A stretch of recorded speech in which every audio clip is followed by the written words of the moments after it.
আসসালামু আলাইকুম। All electronic সলিউশনের পক্ষ থেকে আপনাদেরকে জানাই আন্তরিক শুভেচ্ছা ও অভিনন্দন।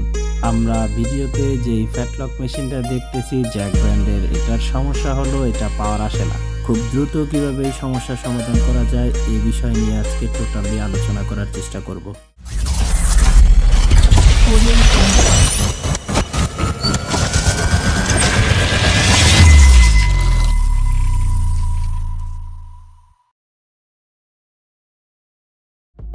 মেশিনটা সুন্দর করে খুলে নিতে হবে। আপনারা আমার সঙ্গেই থাকুন, আমি মেশিনটা একটু খুলে নিচ্ছি। ভিডিওটা লম্বা হয়ে যাবে বিধায় আমি এটা একটু টেনে দিচ্ছি। আপনারা ধৈর্য সহকারে একটু ভিডিওটা দেখার চেষ্টা করবেন আর চ্যানেলটি সাবস্ক্রাইব করে আমাদের পাশেই থাকবেন।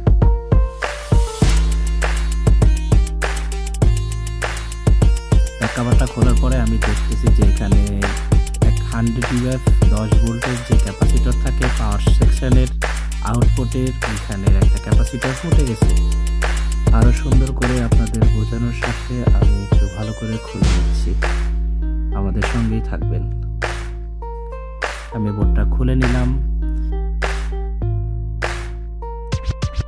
আপনারা দেখতে পাইতেছেন বোর্ডের ক্যাপাসিটরের জায়গায় একটা ফেটে যাওয়া ক্যাপাসিটর আছে।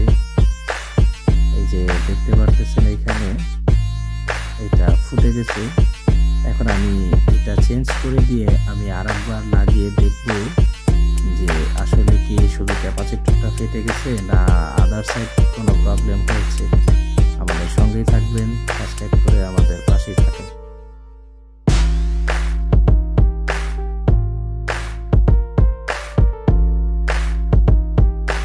ওভার ভোল্টেজের কারণে সম্ভবত এই ধরনের প্রবলেম হয়ে থাকে। আমি নতুন একটা লাগিয়ে দেখব পাওয়ার দিয়ে যে আমার সমস্যাটা সমাধান হয়েছে কিনা। আমাদের সঙ্গে থাকুন। যে কোনো এরর সমস্যা সমাধানের জন্য ডেসক্রিপশনে দেওয়া আমাদের হোয়াটসঅ্যাপ লিংকে অ্যাড করে আমাদের সমস্যাটা জানাতে পারেন। আর ডিসপ্লেতে দেখানো হোয়াটসঅ্যাপ নাম্বারে যোগাযোগ করতে পারেন। এখানে যে ক্যাপাসিটরটা ছিল এটাই ফেটে গেছে। আমি এখানে 10 ভোল্ট 100 UF এর একটা ক্যাপাসিটর লাগিয়ে চেক করে দেখব যে এটা আমাদের সমাধান হয়েছে কিনা। ক্যাপাসিটর লাগানোর আগে আমি একটু চেক দিয়ে নিব কোথাও শর্ট আছে কিনা।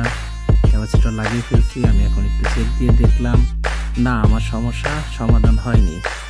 এখন আমি টোটাল বোর্ডের রেজিস্ট্যান্স অ্যান্ড ক্যাপাসিটর বা আইআরআইসি টোটাল সাইডগুলো আমি ভালো করে মেপে দেখব কোথাও আমার কোনো সমস্যা আছে কিনা। আর আপনারা যখন এই ধরনের প্রবলেম পাবেন সেক্ষেত্রে টোটাল সাইডগুলো একটু ভালো করে মেপে দেখবেন কোথাও সিরামিক্স যে ক্যাপাসিটর থাকে এগুলো শর্ট হয়ে গেলেও এই ধরনের প্রবলেম হয়। অনেক সময় পাওয়ার আইসি লিকেজ করার কারণে এই ধরনের প্রবলেম হয়। ভোল্টেজ দেখায় পরে ড্রপ হয়ে যায়। সেক্ষেত্রে আমি আইসিটা চেঞ্জ করে দিয়ে দেখলাম সমস্যার সমাধান হয়নি। টোটাল বোর্ডের ভিতরে যেখানে যত ভোল্টেজ থাকে সব ভোল্টেজগুলো আমি পাচ্ছিলাম না। সেক্ষেত্রে আমি কি করব, আমি টোটাল কম্পোনেন্টগুলো খুলে আমি চেক দিয়ে দেখলাম সব কম্পোনেন্ট যা আছে ক্যাপাসিটর, ডায়োড, রেজিস্ট্যান্স, আইআরআইসি, তারপর আপনার পাওয়ার আইসি, টোটাল যত ধরনের কম্পোনেন্ট আছে সব কম্পোনেন্ট ঠিক, কিন্তু তারপরে আমার সমস্যার সমাধান হচ্ছিল না। তখন আমি কি করলাম, আমি এটার ভিতরে যে ছোট ক্যাপাসিটরগুলো আছে এগুলো আমি টোটাল ক্যাপাসিটরগুলো আমি চেঞ্জ করে দিলাম। তারপরে আমার সমস্যাটা সমাধান হয়ে গেছে। এখন আমি লাগিয়ে দেখব যে আসলে কি আমার এই সমস্যাটা সমাধান হয়েছে কিনা। আমি মেশিনটা লাগিয়ে ফেলছি, এখন পাওয়ার দিয়ে দেখব হ্যাঁ আমার মেশিনটা হয়েছে। এখন আমি ডান করব ইনশাআল্লাহ। মেশিনটা চলতেছে।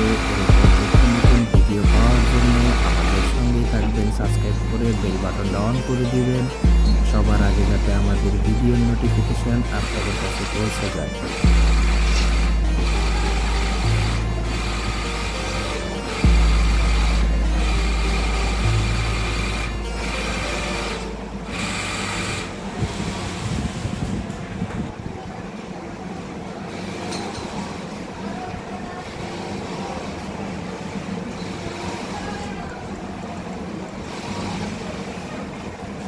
আসসালামু আলাইকুম, ভালো থাকবেন। দেখা হবে অন্য কোনো নতুন ভিডিও নিয়ে।